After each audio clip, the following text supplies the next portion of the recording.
It was only when I really fully committed that it actually started to bear fruit. When you combine faith, courage, and a heart for serving others, you can build something extraordinary, even after experiencing perceived business failure. And I think the big thing for me was realizing that a season has ended. The time when you actually make a decision, that definite decision that you are going to go fully committed, that's when change starts. But when you're sitting on the fence, things don't flow, clients don't come in.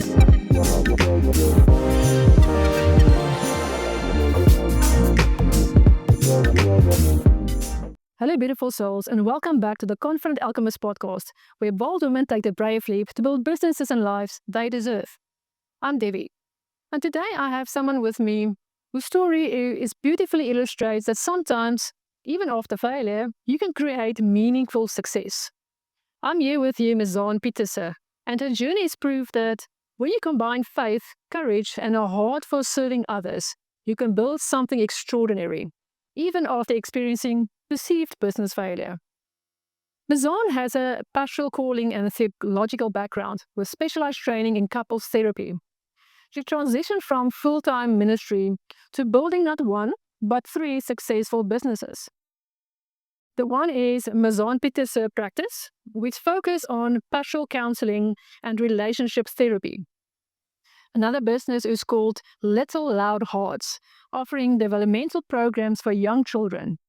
And another one is called With Love from Your Therapist. These are products that help people on their spiritual and personal growth journey. But here's what makes her story so powerful. Between her ministry work and her current success, Mizane experienced a business failure with a well-being institute. She reached rock bottom, wanted to give up, but chose to trust God and the gut instinct to rebuild something even better. Today we dive into how she made the leap from ministry to entrepreneurship, while taking big risks pay off when you trust your calling, and how she turned her passion for helping children and families into multiple thriving businesses, while maintaining the balance that eluded her before. As someone also believes that building a business with purpose, and has experienced the challenge of balancing ambition with well-being, I'm excited to explore Mizane's journey of faith, resilience, and strategic growth.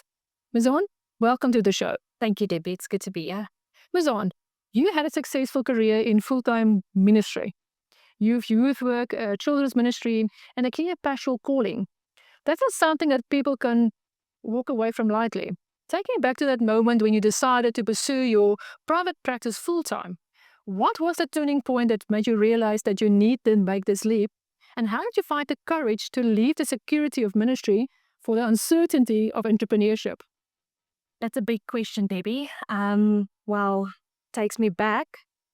It was a crazy time. And I think the big thing for me was realizing that a season has ended. Yes. And so I studied, obviously, pastoral counseling, did my theology degree and all those things, and then ended up in full-time ministry, which I love and which I'm trained for.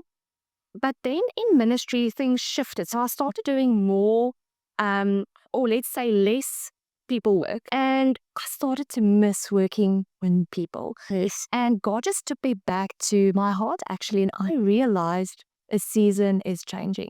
I long to spend time with people again. I long to sit with people's stories. And that's where I realized, okay, this is what I need to do. But I need to take a leap of faith. So then I did not. I kind of did. And then my dad said, you know what? Come work for me. And I said, okay, security, I'll go. And I did that while trying to build my practice. Then my husband got a call to a new church in a new town, and we moved. No. And during that time, it was just before COVID. And during that time, my dad, actually, they went through a thing with their business and they had to retrench me. So I got retrenched, but I knew the season was coming. So I wasn't even offended or whatever. So I got retrenched. I was pregnant with my firstborn. And it was literally like a few months, I think 4 or 5 months before COVID hit. Oh, wow. And I knew, the moment they had the conversation with me, I knew this is it. I need to put all my eggs into one basket. I need to take this leap of faith. I didn't know how, because now I don't have a salary. And we're dependent on my salary as well. Yes. And then, so my husband and I started looking for office space, and my husband and I went to see this lady, and she was so nice, and she told me what the rent would be. And I said, we looked at each other and we said, okay, we want to do this. And I signed the contract, not knowing I'm going to pay the rent. And when we left it, I knew it was the right thing to do. And I promise you, in the next few days, I want to say 2 days, the baby was 3, I got clients that covered my entire rent.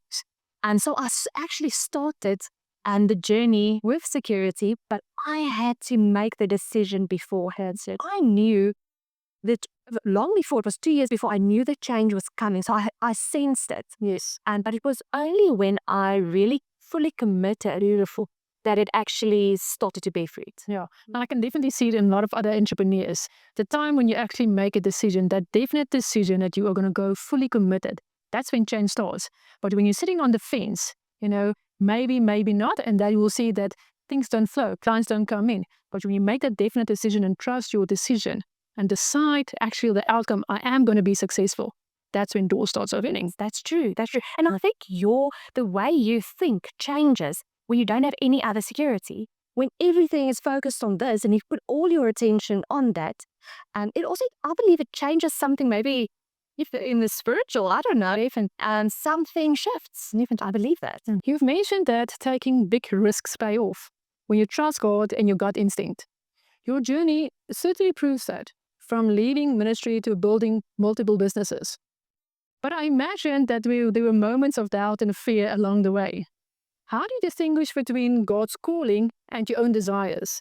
And what advice would you give to other women who feel called to take these big risks but are paralyzed by fear of the unknown? So fear is such a big reality, has been such a big reality in my life. My motto is do it afraid, because for so long I've been paralyzed by fear, afraid to make certain decisions. And your question around discerning between my own desires and God's calling, as an entrepreneur, you have great ideas. You can turn any idea into opportunity.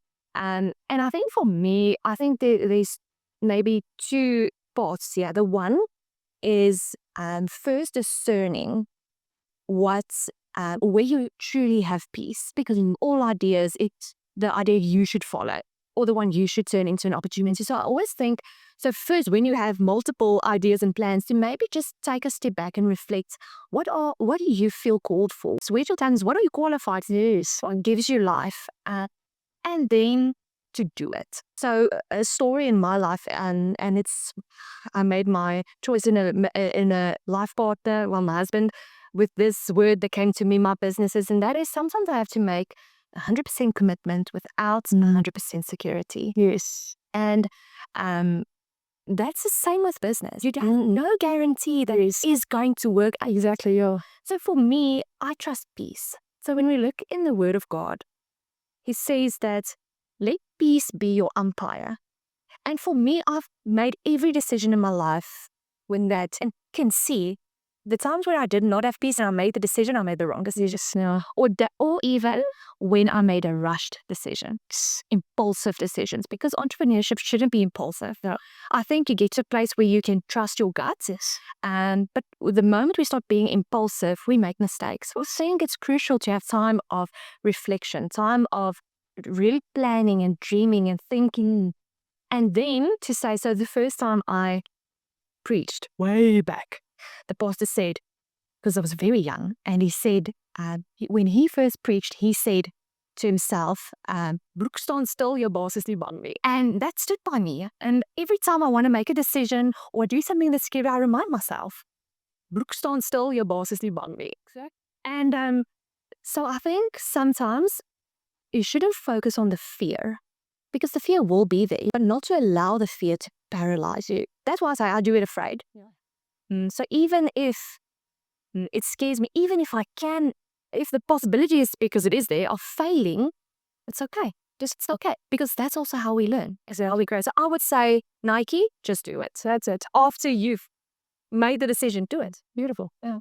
You work with Little Loud Hearts, focuses on developmental programs for young children, helping them build emotional intelligence and handle the big emotions from early age. As someone who also works with teenagers, I know how crucial early intervention is. How did you recognize that this passion for helping children can become a viable business?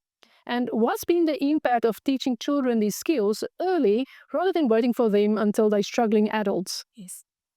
So being a mom made me realize how important it is to deal with or to learn that skill of emotional regulation, learning emotional intelligence from a young age, because me, as a 34-year-old, cannot regulate my own emotions when my child has big emotions because I wasn't taught that.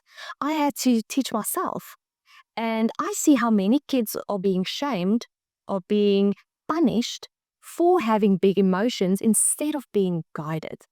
And my business partner and I, she's amazing, Dr. Louise Gever, and she's a developmental educational psychologist. And as we were speaking, because we're constantly speaking about our practices and entrepreneurship and how we can not only just sell our time, Yes. but maybe create a constant flow of income while making a difference. And this is where the concept started. So we saw the need in our own homes, we saw the need in our practices and schools, and we wrote this program, Little Loud Arts, to help preschoolers at this stage. Hopefully it'll expand, but to help preschoolers in developing emotional intelligence, emotional regulation, and basic life skills. So, and we took it to a few schools and they jumped on it, which is amazing. And our hope obviously is to take this program straight through South Africa. And I believe that, so we've had feedback from parents, which is amazing. Kids who couldn't calm themselves down, parents who couldn't help their kids calm down, they used some of the tools at home. They help their parents calm down, which is amazing. They develop a language for their emotion, because that's the thing. That's the struggle with children, is they don't have the language yet. Yes. So we try to help them develop that language so that they can enjoy being kids, Yes. but grow up in being mature adults and healthy adults. But what a beautiful program. Your motto is do it afraid, which is incredibly powerful. But you've also experienced a business failure with your Wellbeing Institute. You've described it as, reaching rock bottom, wanting to give up, feeling overwhelmed by conflict and challenges. How did you overcome the negativity and discouragement from that perceived failure? And what would you tell someone who's currently facing their own perceived business failure and wondering if they should give up or push through? So the Wellbeing Institute, that business was my heart. It was the first business I started. And I think, so where the issue came in, so I had this great idea. Everybody jumped on the idea, and it flourished as well. But a lot of conflict entered, a lot of uncertainty came in, and there's a lot of women together, a lot of management. That's crazy. A lot of management, a lot of admin, not a lot of time. And I think the big thing is, sometimes in business, you also have to know when to say no. Yes. So I was so excited. So I was so excited for everybody to join, and then I lost focus of what the business was supposed to be, of what the original picture and plan was. So I think that's on the one side. But on the other side, I also think I didn't spend enough time really figuring out who I want to be, what this business really is. The confusion maybe came through because of my own miscommunication and because I wasn't sure exactly how to word what's going on here. Yes. And for a long time, this kind of dragged out, and there was conflict between people. And I think it's due of this miscommunication in a sense, and also my capacity, the lack of capacity. Mm-hmm. And I had to come to a place where I had to decide to walk away. Yeah. I knew this is what I had to do, and I prayed over it, and I knew this is what I have to do. I have to close a door. And after I closed that door, Yes. another opened, and multiple doors actually opened. So this is actually where Little Loud Hearts and with Love and with Therapists, everything just opened up. My own practice started flourishing like crazy. And that's where it's kind of a full circle moment. A door to ministry opened up again. You see, which is amazing. And that's my heart. But I had to make the decision to say, I'm going to close it down. And the reason why I stalled it for so long is because I felt like failure, number one. And I didn't know how to tell all these girls, no, you're going on your own. Completely on your own. That prevented me from making this decision. And it was so amazing when I actually did it, how positive it was, because now all those girls who were kind of waiting on me, Yes, they're flourishing and they're making it their own, not waiting for me, exactly. which is beautiful. So that is an amazing story.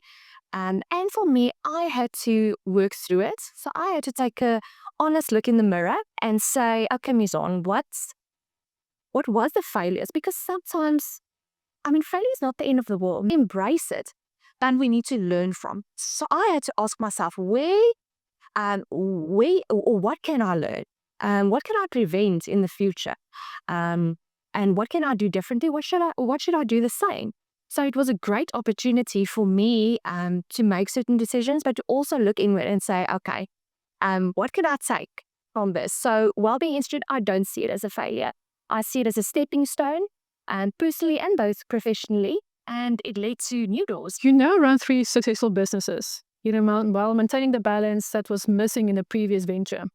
You've mentioned that taking time in the middle of the day for yourself, dedicating Saturdays to family, and having a strong support system. What's your vision for where you want to take these businesses? And how do you maintain that balance while still growing and serving more people? What advice would you give to ambitious women about protecting their well-being while building something significantly? So what I've learned is one should never work towards rest. You should work from rest. Yes, from a place of rest. So, and that's why because it's so easy to I'm just quickly going to finish this up. I'm just going to do this. And when you see it's 12 o'clock at night, 2 o'clock in the morning, and you're still not done. So I think the big thing is to prioritize, because there are certain things that's more important than your business or your venture. And that is your family. That is your own well-being. Because if you're not doing okay, your business won't do okay. Exactly. Yeah. And so I think that is very important. So something that I'm very excited about is I'm actually going on a sabbatical. Oh, nice. Which is so cool. And so that's something that that we are actually going on in the next month. And I plan on using that time not to just chill and lay on my back, but to have time to reflect, to have time to plan and to dream and of where these businesses are going and where God is leading. Cool, Sitil. But then also so I think where everything is moving towards is creating resources for people to truly flourish, to heal, and to grow as individuals, as couples, as kids, becoming mature adults, in all those areas of life. Because not everybody comes and sit in my office, because not everybody is a fan of therapy. Yes. Who can afford it? All can afford it. Who has the time for that? Because you can't just go for quick once or it's a process. So to develop resources and to take people on a journey and where they are at in the various seasons of their life, to guide them towards wellness, to spiritual growth, and to finding themselves. Mizane, thank you for sharing your heart and your journey with us. Your story beautifully demonstrates that failure isn't the end of entrepreneurial success. It can be the beginning of something even more aligned with your purpose and your value. Here's what moves me about Mizane's approach. She's built businesses that are extensions of her calling, not separate from it.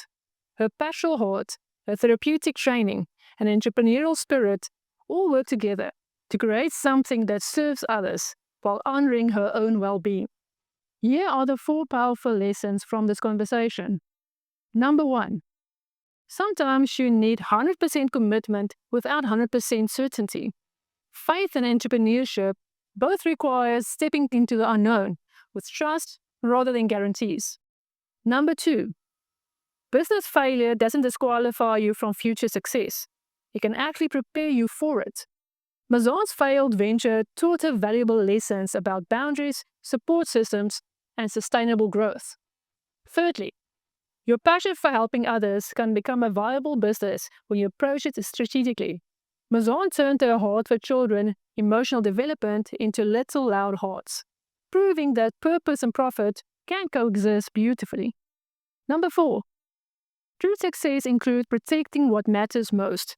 Mizane's commitment to balance, taking time for herself, dedicating Saturdays to her family, building strong support systems, isn't a limitation on her business growth. It's the foundation that makes sustainable growth possible. If you're feeling called to take big risks, to leave security for purpose, or to rebuild after failure, Remember Mizane's motto, do it afraid. Your fear doesn't disqualify you from future success. Your willingness to act despite fear is what creates breakthroughs. Send me a message and tell me about a risk you're feeling called to take. What's that 100% commitment without 100% certainty decision that you are facing? I'd love to hear about your journey about faith and entrepreneurship. Remember what Mizane showed us today, that when you build businesses rooted in your calling, when you learn from failure rather than being defeated by it, and when you protect your well-being while serving others, you don't just create financial success, you create a legacy of helping people live abundantly. Your calling is waiting for your courage. Your purpose is bigger than your fear. Thank you for listening again. See you next week for another dose of truth, boldness, and transformation.